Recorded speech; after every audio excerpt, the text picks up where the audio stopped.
Hey everyone, welcome to week 4 of the Football Guys Power Grid. A lot of questions this week. Where's the value? Where's Dan Bach? Why am I hosting? And who's this black screen down in the bottom? It's Ryan Hester. For those of you who don't know, Ryan Hester was a mainstay on this show for about 2 years.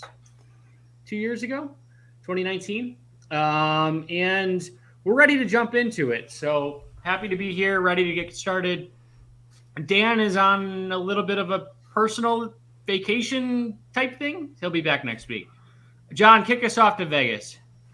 Yeah, Vegas, interesting week this week. You got a couple teams right on top, Buffalo and Kansas City. Josh Allen won all the money last week, and he gets to go up against one of the worst defenses in the league, and the Houston Texans at home. Their 32 points implied team total makes the Buffalo Bills really attractive this week. They're 17-point favorites. The only question there is if you're going to go with the big home favorites at the running back position, is it Devin Singletary or Zach Moss? We'll probably talk about that in the running back section. An away favorite, Kansas City at Philly, my hometown. They're 31 points implied team total. And, Clyde Edwards-Helaire is there. This is maybe a must-win situation for Patrick Mahomes. He's 1-2 in last place in the AFC West. Could be really interesting for the Chiefs this week. But there's one game or a couple games that I really like this week. The Cards travel over to Los Angeles and they play the Rams. There's a 55-point implied team, not implied. That's the Vegas total, 55 points. The Seahawks visit the Niners in an NFC West showdown, 52 points there. Devins Brown takes on the Minnesota Vikings, 52 points there. And then, of course, my Cowboys are hosting Sam Darnold and the CMC-less Panthers, and there's a 50.5-point total there. So a lot to like this week in terms of high point gains. I guess the question is, where's the value? Because as I was going through in my prep for today, maybe a little bit at the wide receiver, and maybe you could take some reaches at tight end. But I think at least DraftKings has done a really good job pricing this week. This week 4 is going to be a challenge, especially for you cash game aficionados. So it's going to be interesting. Really fun week. And, as much as it kills me, I'd like to offer a personal welcome to the guy from Florida. Good to see you again. Anybody who's new to the show, this is the guy that used to get everything wrong before Phil was here. So, work with Devin and I this week if you don't have any compass for the power grid. John's all about having people make him look better. So let's jump into quarterbacks. And this week is a bit challenging because the high-end quarterbacks all are in somewhat difficult matchups. You have Carson Wentz, who's likely to play. Tua is looking like he is out. Jacoby Brissett's taking on Indianapolis. Andy Dalton's out. Justin Fields looked horrendous. And then Lamar Jackson is something to watch because he didn't participate Wednesday or Thursday. And then the last time that Ryan was on this show, the Steelers were good, and that's no longer the case. Ben Roethlisberger didn't practice Wednesday, Thursday.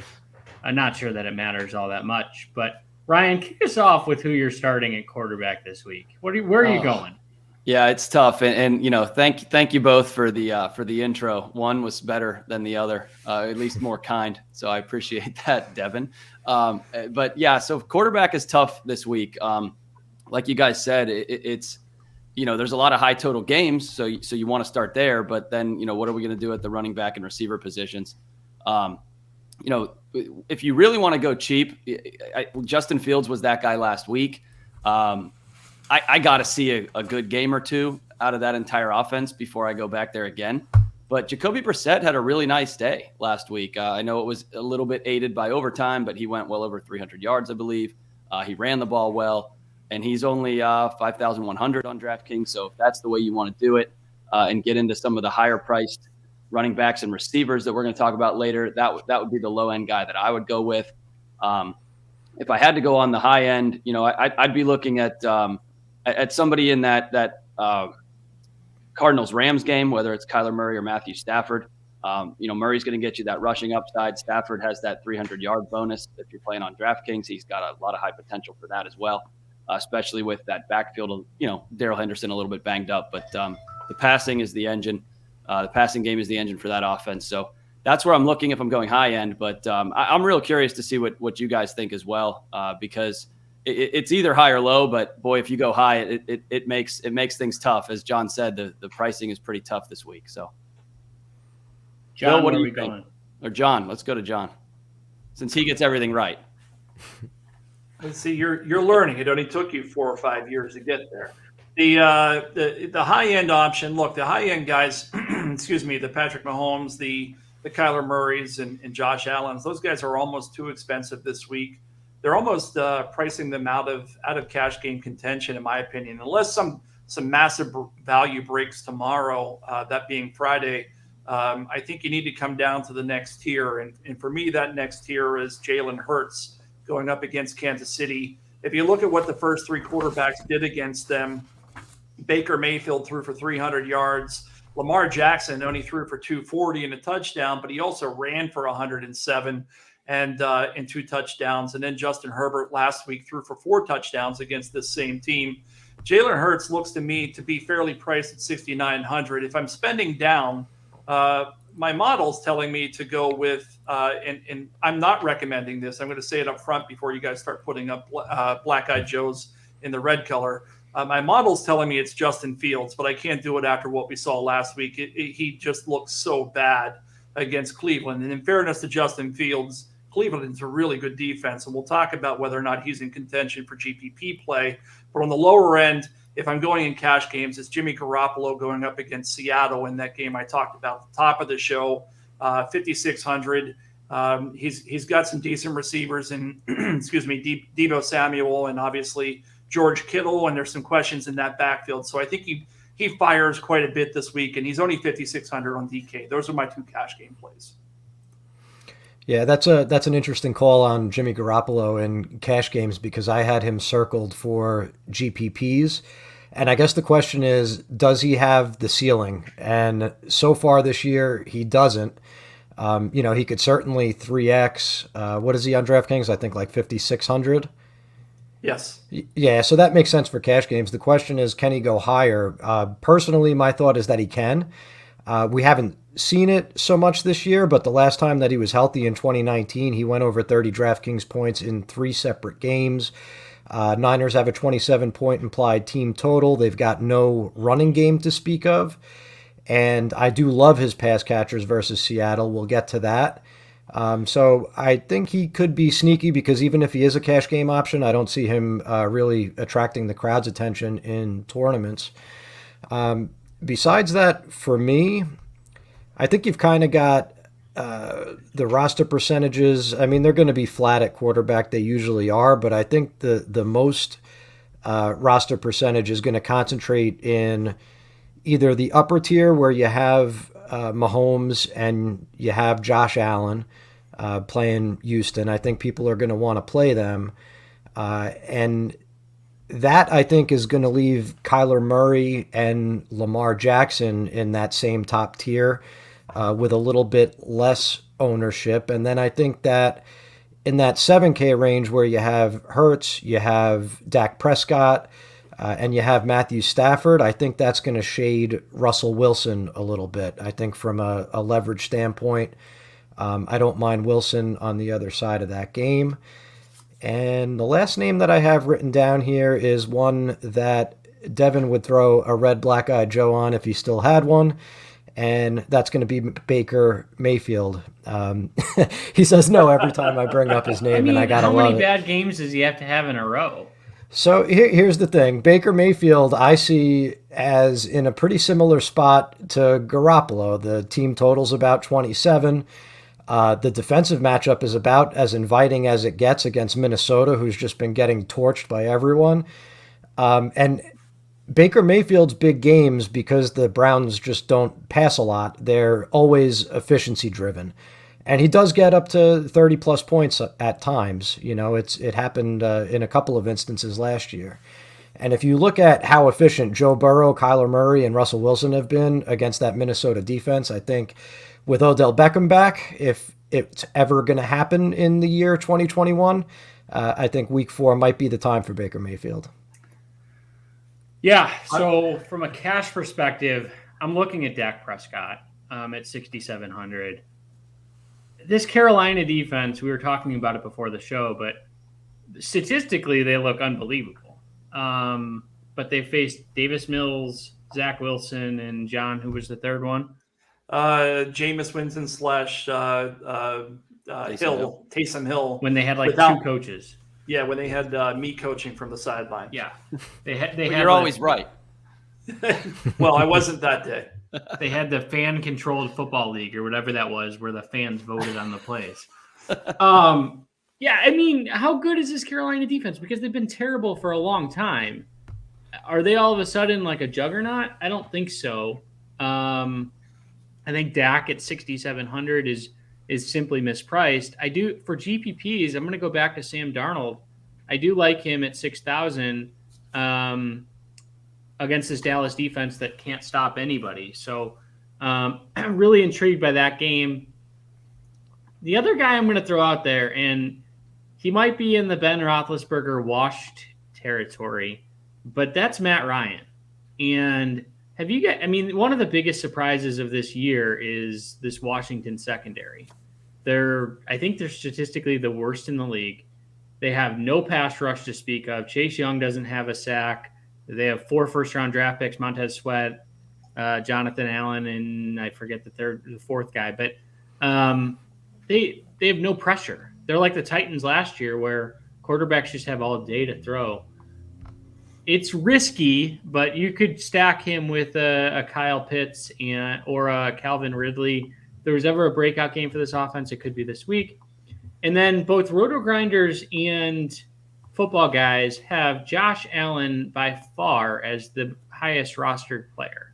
So Footballguys has him at 17%. RotoGrinders has him at about 15% on DraftKings. What do you guys think? Well, I had a question about Allen too, so I'm glad you brought him up.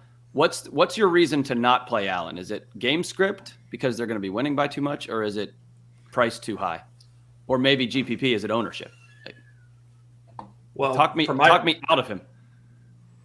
Look, they're going to score a lot of points. The question is how much of that is going to be Josh Allen, and you know, does he come out of the game, you know, at the beginning of the fourth quarter? I don't know. He's $8,000, so he's got to get you 30+ points, and he's got no reason to run. You could just feed Zach Moss, you can feed Devin Singletary, and from my perspective, he's just not a great GPP play this week because they priced him up. He's got FanDuel pricing on DraftKings, so I just don't. I don't like him this week.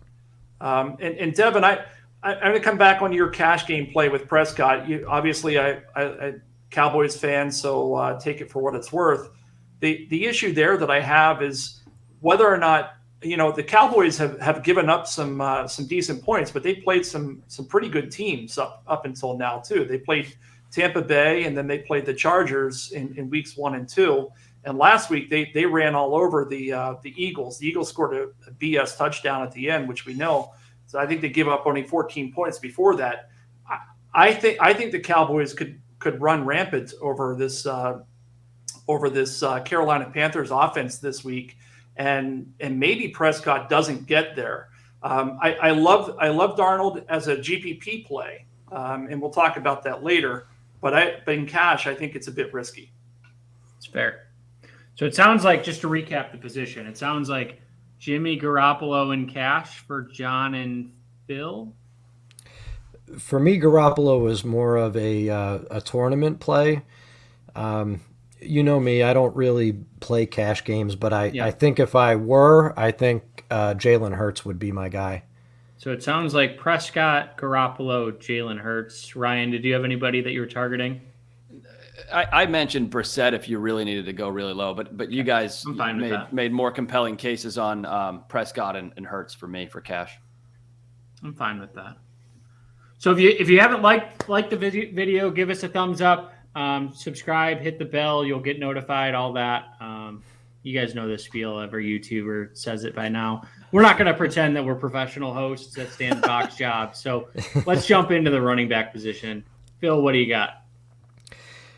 There's a lot going on here. There's a lot of moving parts because of the tight pricing. There's kind of a lot to consider in every tier. The guy that jumped out to the top of my list was Alvin Kamara, and I don't know how to feel about it. So I'm interested to get some takes on that. On one hand, it's Alvin Kamara. He touched the ball 27 times last week. He got back in the end zone, and it seems like the Saints are going to ride him. On the other hand, that Saints offense has been just so bizarre all season long that you really don't know what you're getting with them from week to week. So I don't know. Or is that just like week 2, they had no coaching and no one making decisions? Like week 1 and week 3, Kamara looked great.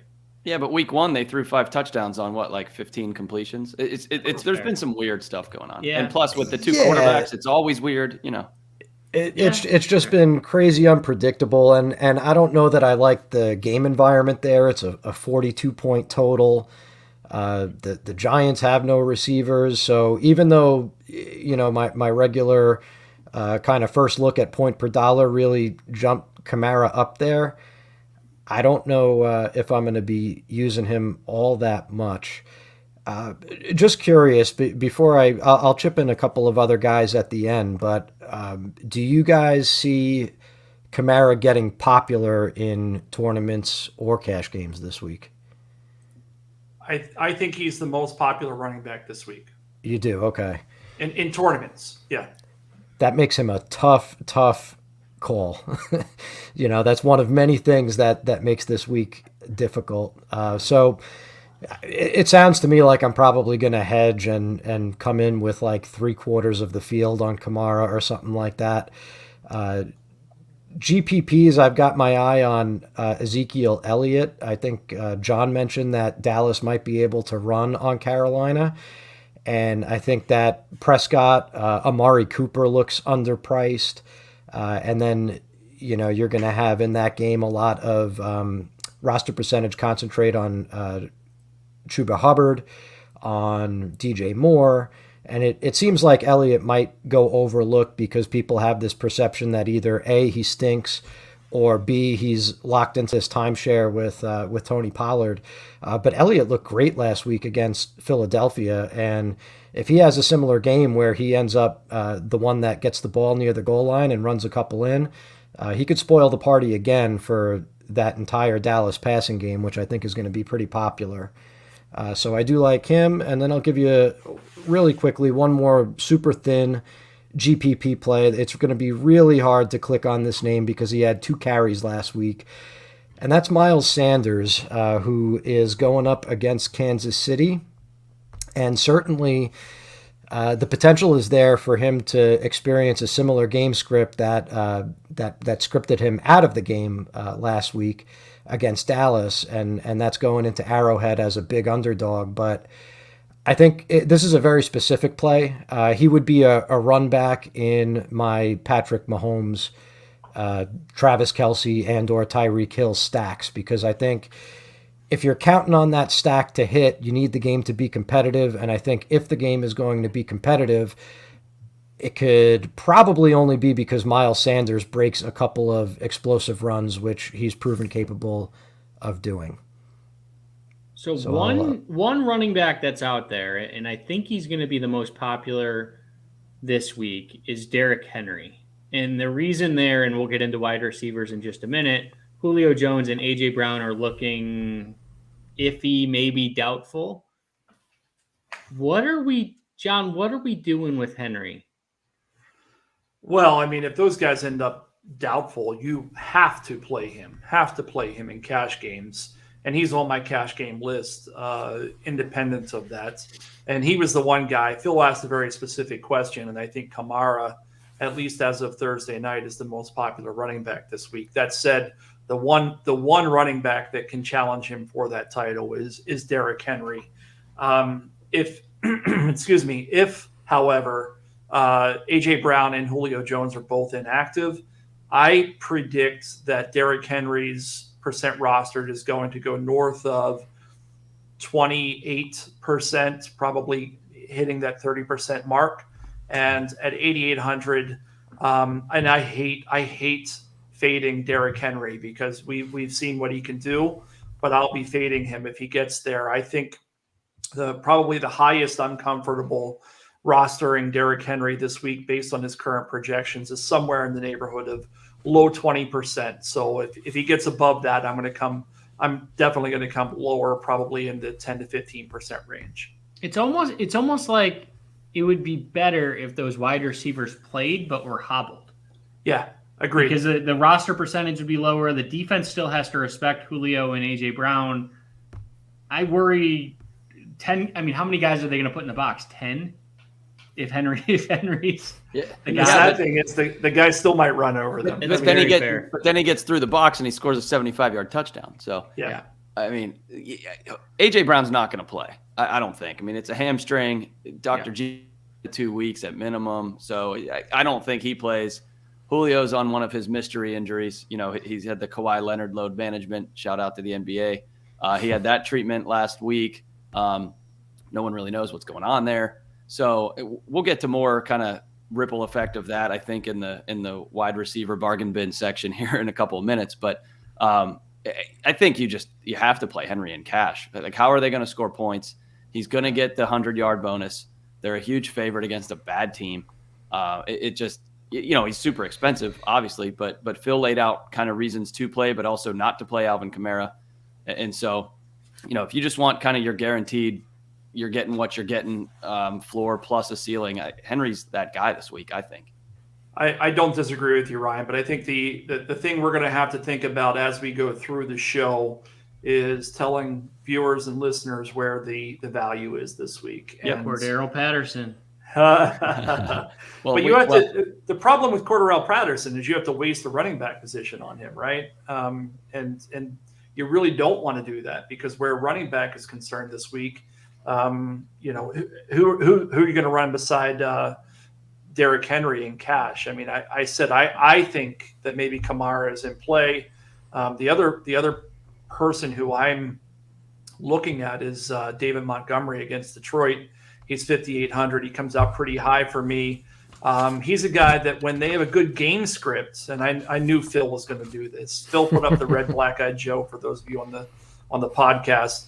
That when they have a good game script, David Montgomery is the guy. And this week they're 3-point favorites going up against. Of course, I can't find it. Oh, Detroit, who's not done anything to really stop the run this year, and that's as low as I want to go in cash games. But Phil, give me the reasons why he's not you're not even qualified to give me crap on a cash game play. You don't like him for tournaments, but go ahead.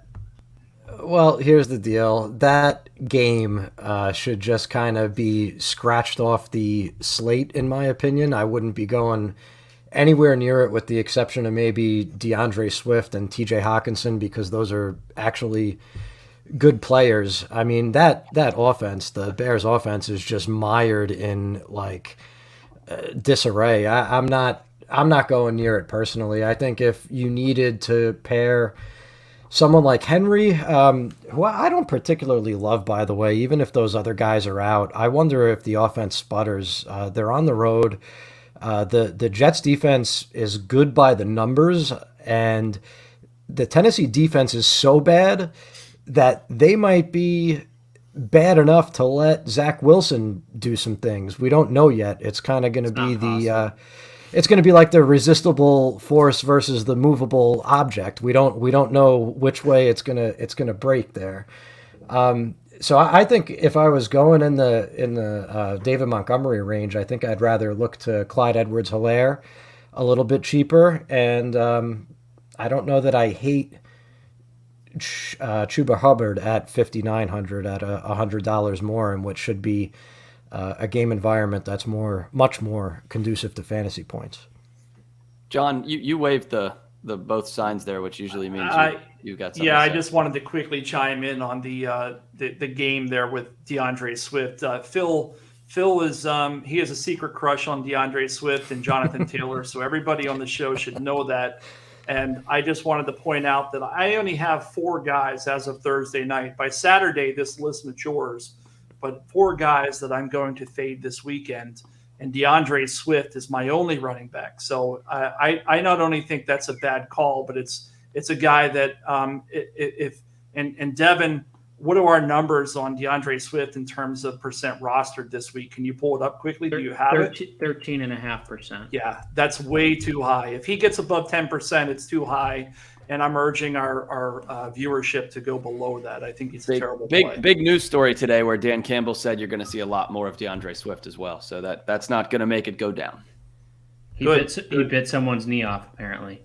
Or whatever quote that Dan Campbell was saying his team was going to do. What about Najee Harris? Haven't heard his name. I think he's cash viable, maybe. Here's why I don't love it real quick. Deontay Johnson was a full go in practice today. And I think a lot of what you saw last week with Harris being used as a pass catcher at an absurd rate was them not having Deontay Johnson to kind of use as an extension of the running game on those short throws. So I don't know that we're seeing 19 targets again. Well, we're definitely not seeing 19. That was outlandish. But we may not even see double digits. Juju Smith-Schuster left that game early as well. He of the 3.5-yard ADOT so far on the year. So that Najee Harris got a lot of targets due to game script, due to 2 short receivers being out, and no one else to be able to just really fill that void. So definitely not 19. I would take the under on 10 targets, and they're going to be losing the game again. I'm a sad Steelers fan at this point, but I'm not certain I want to play Harris. The price is still fine if you're talking about running backs that do have a chance to get 10 targets. It's a good price, but I think you can do more in other places there.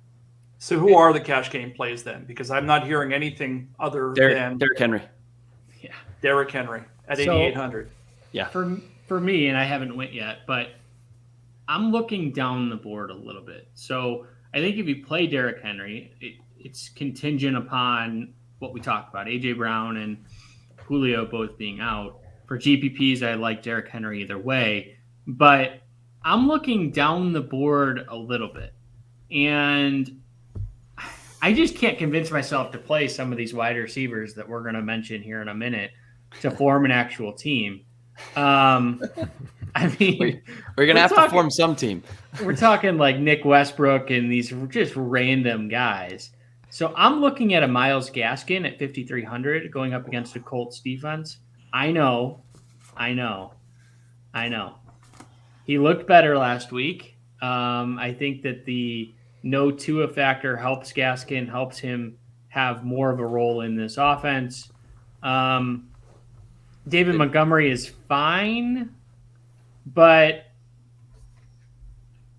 it's really tough this week.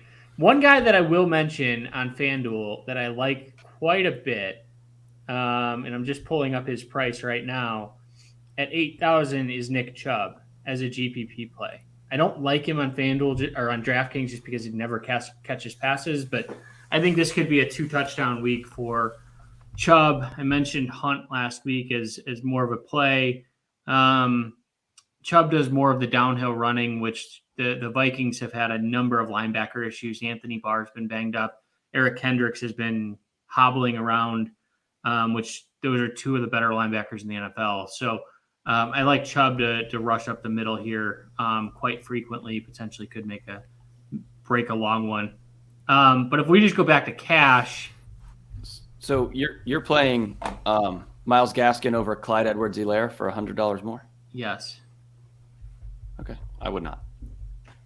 Yeah, I'm with Ryan on this one, but I think what we're hearing right now is that cash games are tough on DraftKings this week.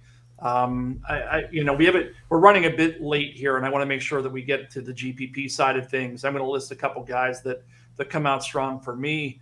in my initial run of the model today. I was surprised to see Chase Edmonds comes out really highly rated for me on my model. He's had in increasing weeks 4 catches, 5 catches, 7 catches in an offense that this week could stand its biggest test against the LA Rams in a game that I talked about at the top of the show, 55 points in Vegas. And he's looking to be on, I've forgotten exactly how many rosters, but it's really low. It's less than 10%. Other guys, Clyde Edwards-Helaire, who's been talked about maybe in cash game contention. I think he's a GPP play this week. I was really surprised, and I'm not sure that I love it, but I'll share it for the sake of transparency. Saquon Barkley came out high in my model in that first run against the New Orleans Saints, as did Mike Davis, who I don't think is a good NFL running back, but his price is getting to a point where he's starting to become GPP viable at only 5,100, and I'll stop there. How much last year data or historical data do you have in there for Saquon? Last year he didn't play, but yeah, I mean, last year it's going to be a bit skewed that way for for this year in terms of historical data. Why? What do you want to get at here? No, I just don't think he looks like the same player. I agree. Yeah, but what you said about Phil with Jonathan Taylor, the opposite is true of Devin with Saquon Barkley. 2 years ago I was on the show and I still remember that. So he's a Saquon hater, which is fine. Saquon's a 24-yard carry, then -1, -2, 1, 2. Yeah. Right. That's how he averages 4 yards a pop, right, Devin? Yeah. That said, his usage has gone up markedly in all 3 games here so far. So he's back to a high market share guy at the very least. Okay. Receivers? Do we have to? I mean, I think we do. All right, let's break down the injuries real quick. Yeah, the injuries are many. AJ Brown, hamstring injury, looks like he's going to miss. Julio Jones, game time decision. Deontay Johnson looks like he's going to be able to go. Other side of the story for Juju Smith-Schuster, doesn't look like he's going to go, maybe. But Deontay's definitely going to play. Russell Gage looks questionable. Sterling Shepard is questionable with the hamstring. He looks kind of doubtful. Any others Darius Slayton, so the entire Giants' top 2 receivers. I mean, this is a mess. And then Jamison Crowder is a game time decision as well. Where are we going, guys? Help me out. Well, I mean, we can talk about this, but you mentioned Sterling Shepard, Kenny Golladay, and Darius Slayton. Does that help or hinder the case for Saquon? Not to go back to running backs, but it is relevant to what we just talked about. It can't hurt, can it? Because the guy caught 6 passes last week, and he's only 6,700. I don't know. It's an interesting thought, and obviously we'll have to monitor what happens in practice on Friday. But to me, volume means a lot in GPPs, and so I still like the Darius call. While I've got the floor, I'm going to tell you my favorite wide receiver of the week is DJ Moore against Dallas at 6,600. He's going to be a lock in cash games, like the first person I click. And for GPPs, depends on how high he gets in terms of percent rostered, but it's going to have to get pretty high for me to come off of him because I have his opportunity in terms of getting to GPP value, the absolute highest on the week at 22%. So he's my 0.2. Yeah, I'm going to be way over that if it doesn't climb, and I suspect that it will for what it's worth, because typically what happens is as the week goes on, people start to get on these guys that are statistically more relevant. Other cash game plays, because I feel like I've been talking a lot and I don't want to hog. Deebo Samuel, Amari Cooper, Robert Woods, and then if you need to go low, the guy I like in cash this week is Darnell Mooney at 3,900 against Detroit.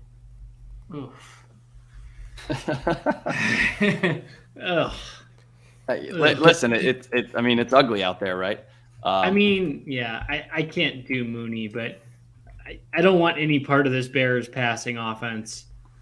If I'm going to go low, it's probably a Tennessee receiver, and then I feel safer with Chester Rogers. First time anyone's ever said that. That's the first time that's ever been said by human beings. Yeah, I mean. So, but in all seriousness, what about the usage last week? I know it was mid-game. A.J. Brown got hurt, but Nick Westbrook-Ikhine, is that how we pronounce his name? You're a Big Ten guy, Indiana, right, Devin? Yeah, Indiana. 78% he was just Westbrook of snaps. at Indiana, I think. So. Oh, well, he's hyphenated now, so he's got that going for him. 78% of snaps and ran a route on 81% of dropbacks. So that's pretty good, better than Chester Rogers. Yeah, but I mean, how much does that matter, right? So some in game. I mean, look, 3,300 versus what's Westbrook? 3,200. Yeah. You could play either one of these guys and just hope that they catch 4 passes, and that's how you fill out a lineup. I think that they're both in play. I don't know. I look back at the Indianapolis days, and I think that there's more there for Chester Rogers. He's more of a veteran than Nick Westbrook. So I'm going that way as of now, but my God, is it scary. Devontae have cash. Let's have cash game plays because a lot of scariness. You got to take a stand here. I'm taking Chester Rogers as of Thursday night. If A.J. Brown and Julio Jones are both out and the weather is okay, and let's caveat this every possible way. And your Sunday morning coffee tastes right and all that stuff. Going down the board just a little bit, Jaylen Waddle's interesting at 4,900 for a cash game play. I like this offense. You say I'm a Saquon hater. I'm also a Tua hater. Jaylen Waddle caught 12 passes last week, and first-round pick. I thought he was the best wide receiver coming out of this class. Didn't play last year because of an ankle injury, but tore Ohio State up in the national championship game. So I really like Jaylen Waddle. I think his price at 4,900 is simply too low. Robert Woods, 53. I don't know if we can do it, but the price is this is one of those sucker plays that I'm going to be the sucker. And the guy has not been good this year at all. But at some point, Cooper Kupp's regression is coming. Yeah. He's not going to break every NFL record. He's not going to be the number one overall, and not just wide receiver. Overall, he has more fantasy points than Patrick Mahomes right now, which is crazy. So there's going to have to be a second guy that's going to stand up. Van Jefferson's caught a few long touchdown passes that have been a little fluky. And then the last guy I'll throw out there for cash is Amari Cooper. 6,000 is just too good of a price. I talked about playing Dak earlier. I understand the concerns about potentially being a blowout, but they're going to have to score points to get there. So for me, it's Chester Rogers, Amari Cooper, Jaylen Waddle, and Robert Woods. As a GPP play, go finish cash, and then let's jump into GPP. Yeah, I've got one more to add. If Robert Woods isn't your cup of tea for whatever reason, $100 more. Michael Pittman from Indy at Miami, 32% and 35% of Indy's targets the last 2 weeks. If he had scored 1 touchdown, let alone 2 with that usage, I think he'd be priced higher and more popular.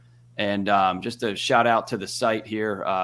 Adam Harstead writes an article called Regression Alert, which did mention Pittman and a number of other receivers in terms of yards per touchdown ratio. So Pittman is due for some touchdowns based on that metric, according to Adam. And so if you want, you're not going to get over 30% of a team's targets for 5,400 very often. So just wanted to throw him out there. Yep, really like the call there. I don't know. You guys could go ahead and bet on Cooper Kupp regression. I'm not going to be doing that. His price has climbed, I guess, to the point where now it's worth a conversation. He's not as glaringly mispriced as he was. But, I mean, that Sean McVay, Matthew Stafford offense is humming. Stafford leads the league with 10.8 adjusted net yards per attempt, and he is targeting Kupp all over the field. It's been unstoppable, and I don't see anyone on Arizona who could cover Cooper Kupp. So I'm going back to the well one more time. I think I'm going to have a lot of Cooper Kupp again. until he proves me wrong. And I'm getting a little nervous because some of the guys that I hear you guys mentioning for cash, I really like in tournaments, and that's never a good sign. I think that Jaylen Waddle has a ceiling that he hasn't shown yet, right? The guy is electric with the ball in his hands, and it seemed pretty clear to me that without their starting quarterback, the plan in Miami to manufacture offense was let's get the ball to Jaylen Waddle and hope he could do something with it. And that was despite Will Fuller coming back. So I like the idea of him again. I think it's another high volume situation. And if he is able to break a long run, and that Indianapolis secondary is pretty bad. I think they've allowed the sixth most PPR points to enemy wide receivers. I like Waddle's chances at 4,900. And then one of John's cash game plays, Deebo Samuel. That's who I wanted to stack alongside Jimmy Garoppolo in tournaments. My thinking was that at 5,900, maybe more people are going to be looking to play George Kittle if they're either doing a Seattle stack and looking to run it back, or if they are looking for pieces of the San Francisco offense. But Deebo Samuel, very quietly, a 35% market share of the targets over there in San Francisco. That's fourth in the league. And Seattle secondary has allowed 100-plus yards to opposing wide receiver ones in consecutive games. Justin Jefferson killed them after the catch last week, and that's Deebo's specialty. I like Deebo. I like Brandon Ayuk, who was back to a full-time role in that matchup. And other than that, that's about all I got on the list. I do agree with the DJ Moore chalk. I think that's a really good call, too. Yeah, I think that DJ Moore is going to be probably the most popular play, as he should be, both in cash and GPPs. John, what do you got? Yeah, just real quick. I think you guys hit a lot of the better plays. I wanted to touch base with you real quick, Devin, on, I was looking at updating my model a bit earlier. This is prior to your numbers coming up on percent rostered. And I'm curious where you have these Seattle wide receivers in terms of percent rostered this week. So Metcalf I have at 8, Lockett I have at 6. Guys, that's going to be the play of the week if they go off at less than 10%. Both of those players are tremendous value at less than 10%. I love them combined with, of course, Russell Wilson, which I've talked about multiple times on the show. My exposure to wide receivers drives my exposure to quarterbacks and GPPs, and that's a tremendous play in a game that could just literally go back and forth against San Francisco. I know Phil likes that game as well. Multiple ways to stack that one up. And, as a secondary stack, and I'll stop here on GPPs, it's a secondary stack. So you've got your primary stacks, and maybe it is that game we just talked about. Maybe it's Russell Wilson double stacked with his receivers, and you run it back with Deebo Samuel.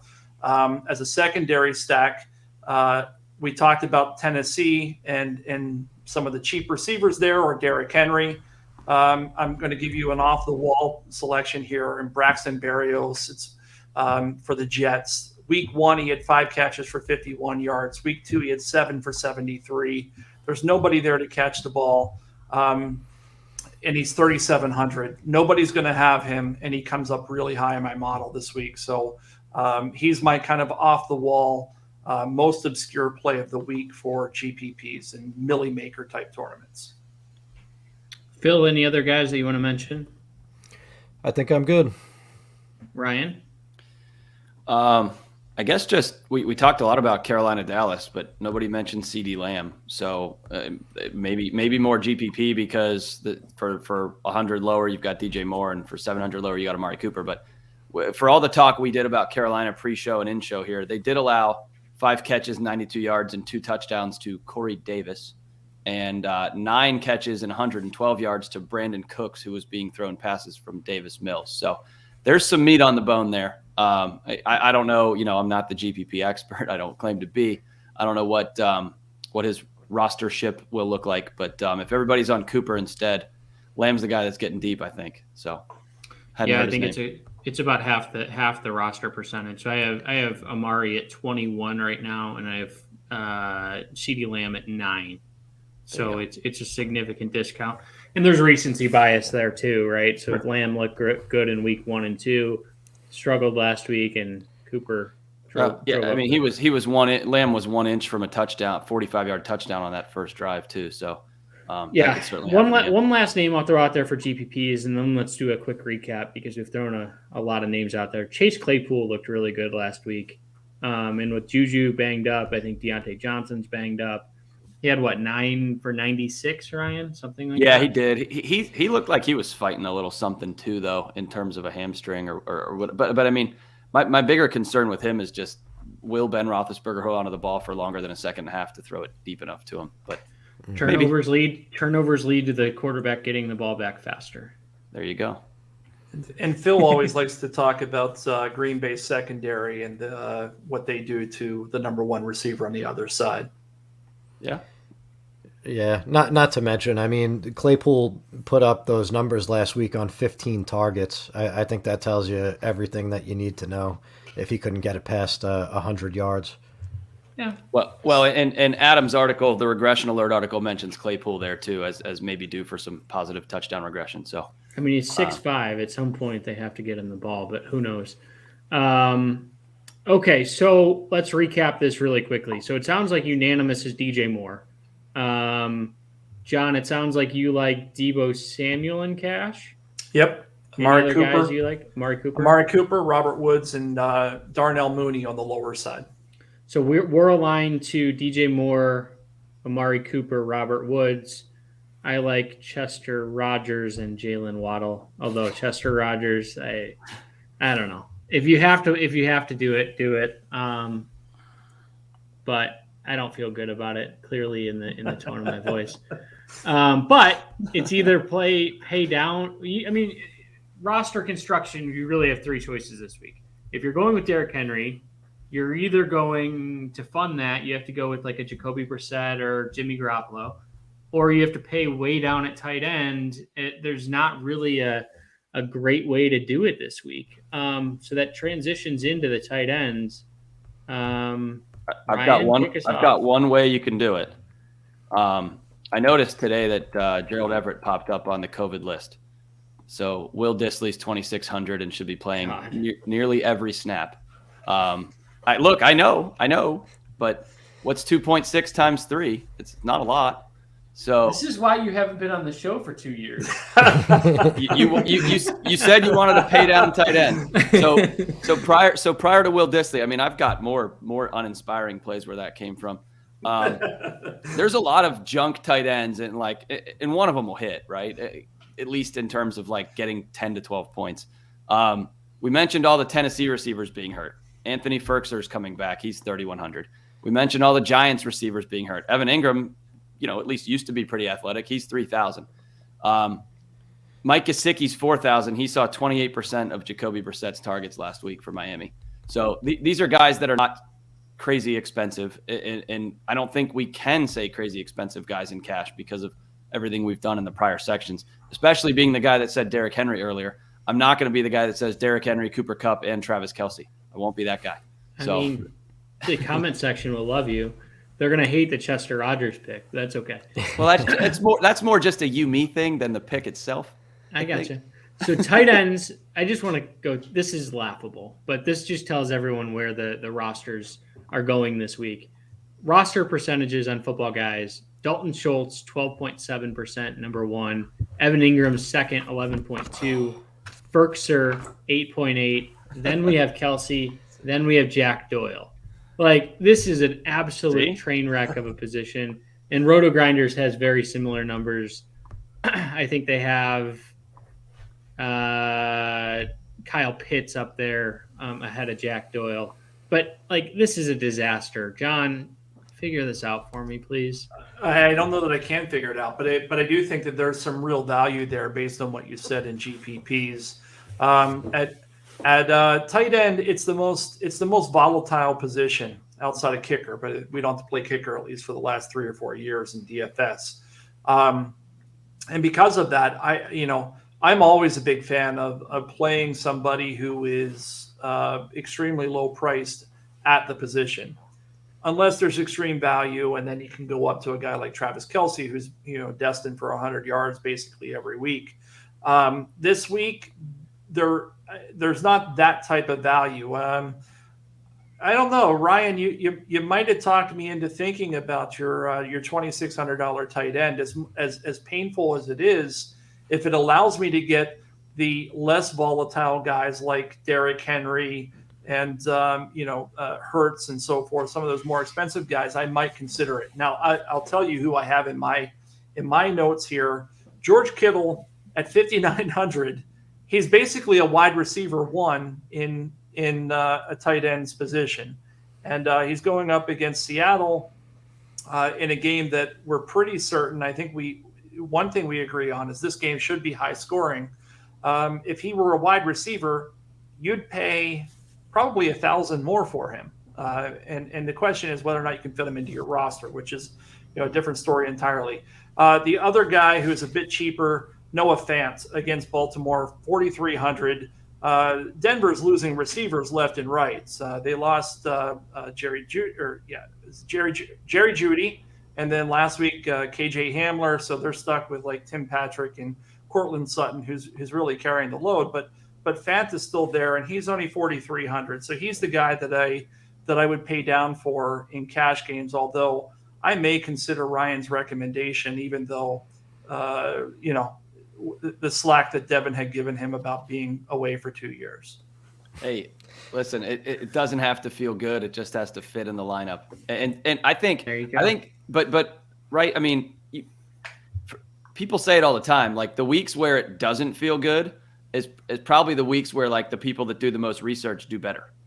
Right. I mean, if if your lineup just fits right in, so does everyone else's, right? Whether it's cash or GPP. Yeah. So Devin called it though. I mean, and I think it's a really important point to point out at this juncture in the show, with those percent roster projections that you've just called out, with those terrible. I mean, who are they, Devin? I mean, Ferkser, Schultz, Engram, Ferkser, Kelce, Doyle, Higbee, Pitts. Schultz isn't even the most athletic tight end on his own team. No, and he's been good though. I know, but still. 80 yards and two touchdowns last week is driving it up at 3,400. I think less routes than Blake Jarwin. What? He's running less routes. Yeah.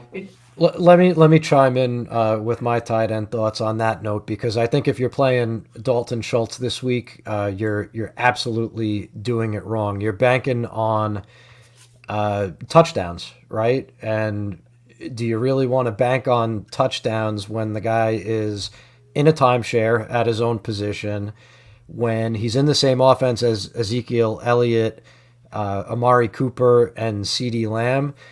Seems to me like that's probably not the way to go. I would personally, I'll be forgetting about Dalton Schultz if he happens to be in the top 3 or 5 tight ends when it comes to roster percentage. I don't hate the call on Will Dissly at 2,600, especially given the way that roster construction breaks down. Russell Wilson throws to his tight ends. He likes Will Dissly. He's shown an affinity to throwing to him before. The problem with Will Dissly is that he was like never athletic, and then he tore his Achilles, and then he came back from his torn Achilles where he was even less athletic. And then he tore his like ACL and PCL at the same time, and now I'm not even sure if the guy could even run. I haven't really been watching Seattle too closely. This is enough Will Dissly talk. But 2,600 and all the snaps, I think you could probably squeeze that into cash games.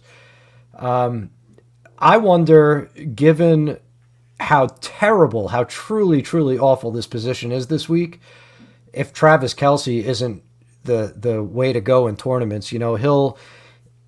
He'll attract the crowd like he always does as a one-off play here and there or in Chiefs stacks. But I think just playing an $8,100 tight end this week is going to set you building your roster in a really unique way. And I think the gap between him and the next closest tight end might be so significant that you need him to win. So I like the idea of going with Travis Kelce this week. I guess maybe you could go back to T.J. Hawkinson, but he's a little expensive. I think he won't command much roster percentage because people got burned last week. He surprised me. He was in 29% of Millie Maker lineups in week 3, which was about twice as many as I had him pegged for, and I paid the price for that. I don't know, maybe Tyler Higbee as leverage off of Cooper Kupp. I'll borrow a term since this is also playing for the RotoGrinders audience. I'll borrow a term from Jordan Cooper, Blenderhead, who likes to say just play whoever you want. And that's almost how I feel about the tight end position this week. But I do think that that Kelce is interesting from a game theory perspective. So 2 things real quick. So all of this talk is DraftKings specific that we've talked about for the tight end position. Yes. On FanDuel, do not play one of these crap tight ends. Agreed. The savings that you're getting on FanDuel is not nearly enough. George Kittle is 6,700 compared to like Dalton Schultz.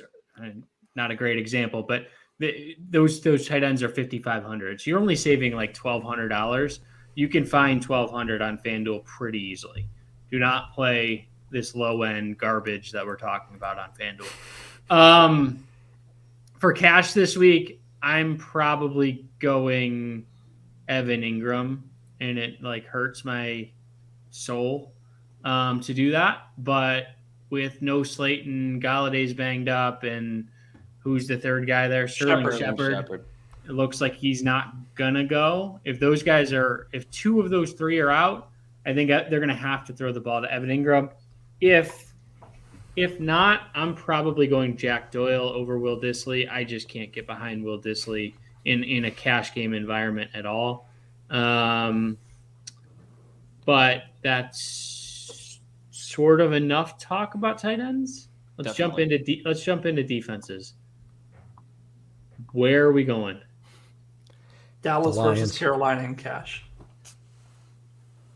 Dallas versus Carolina, 2,600. Sam Darnold. I mean, who did we team up against? I mean, for the past 2 years, we went up against Sam Darnold, and all of a sudden he plays for Carolina, and they're 3-0, and we're crowning this guy as the He doesn't see ghosts anymore, John. Oh, of course, but I don't think anyone's crowning him. At least Adam Gase isn't calling his plays anymore. But he's not an all-pro quarterback. I think. And the Cowboys are earning 2,600. You need to save. You need to save at this. I mean, I talked about volatility. It's defense is certainly the most volatile.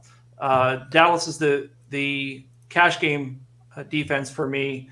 And as far as GPPs, I like the Falcons against Washington and Taylor Heineke. Yeah. Did I say it right the first time? Because I don't do that often. I think you did. Heineke. Yeah, thank you. Yeah. Kind of like the beer, Heineken. Why wouldn't you spend 400 less than the Cowboys and play the Lions against the Bears? Because I don't think that Justin Fields is as bad as he showed last week. Yeah, he was bad last week, and I said that at the top of the show. But I think the Browns are a good defense. I'm not so sure that the Lions are. The Lions don't have Jadeveon Clowney and Myles Garrett coming off of both ends. Yep. Fair enough, but do you trust Matt Nagy to make the adjustments that he needs to make coming into this game for Justin Fields? I watched the game, and then I was at the Bears game the week before. When Fields has time, he looks okay. The problem is against the Browns, he had about a second, maybe. It was like a turnstile. They couldn't block Myles Garrett to save their life. I think he had 5 sacks in that game. Detroit is no one close to that level. I think that he's going to have a little bit more time. I think they're going to check it down to Montgomery. I think they're going to move the ball a little bit better. Another week in the system. I tend to agree with John that I think in a GPP setting, Detroit's fine. But Detroit has their issues too, right? Jeff Okudah's out for the year. Their corners are pretty atrocious. I don't know. The other defense I'm looking at has been a little better than I think people have given them credit for. But at minimum price, the Jets are decent against Tennessee. And the theory there is, realistically, if Brown and Julio are out and they can shut down Henry, they could shut down this offense pretty easily. So it's a nice leverage play if you're not going to play Henry. Yep. How about one that might be more of a tournament play because of price and situation? Or it might just be that I'm really down on my favorite team. But Green Bay for 3,300 home hosting the Steelers. I referenced earlier that Ben Roethlisberger doesn't hold on to it for a long time, so they might not get sacked a lot there. But at a certain point, Green Bay is going to get ahead. Pittsburgh can't score with them, and he's going to have to try to make plays. And the guy, I mean, he's a boulder back there at this point. He's not the extend the play Ben anymore. And so maybe he throws a couple picks, and either the Steelers surprise everybody and win that game, or they just get blown out. I don't know. I almost don't see any kind of middle ground there. Again, maybe that's just pessimistic fan talk, but Green Bay jumped out at me for that reason. I'll buy that. And I think that along the same lines of paying up to be contrarian, the Bills are like 200-point favorites against the Texans this week, and David Mills, they're at home. I mean, I don't see a way that does not end very badly for the Texans. And given the way that roster construction breaks down this week, nobody wants to pay $4,300 for a defense. So that could really be a gift if you could get creative and build some upside and correlation into your lineups around the Bills. Okay, well, thanks everyone. Do we want to have any special thoughts? Any tournament thinking here? John, go ahead. I'm breaking up, so I'm hoping that everybody can hear me. But you absolutely must look at Yahoo again this week. The first $3,000 I'm putting into play in week 4 is going to be on Yahoo. They've got the NFL $1 million baller with $250,000 of overlay in this tournament. It's a $20 buy-in, and I'm going to mass multi-entry, 150 entries. In fact, I'm going to call my shot. I think I'm going to win this tournament this week. So you're probably playing for second place, but it's still a pretty good investment of your dollars. Get over there and get into Yahoo. It's half point PPR. Every other place you're paying 10% of your money to the house, and they're actually giving you, in this case, 25% of their money to play at their site. And if you're not doing this and you're a low dollar player, then you're throwing money away, quite literally. Somebody's got to be John, so everybody play that contest. He just called his shot, guys. He just called his shot. Well, all right, Ryan, get us out of here. All right. Well, we'll skip the GPP advice tonight because you guys got plenty here in the show, and we're well over an hour of goodness for you. So please make sure you go check out footballguys.com. All of our DFS content, sorry, Devin? And RotoGrinders. And RotoGrinders.com. Football Guys, all of our DFS and all of our season-long content is sharp and is great, and there's probably too much to consume in any given week. So check out the names you see on the screen here as for the authors you want to check. And another shout out to Ryan Zamichelli, who writes Trend Spotting, which is the article I used to write. It's still quite good. It's definitely a lot better than when I used to write it too. So check that one out. So on behalf of Devin Knotts, Phil Alexander, and John Lee, I'm Ryan Hester signing off. Thanks for joining, and thanks for being a football guy.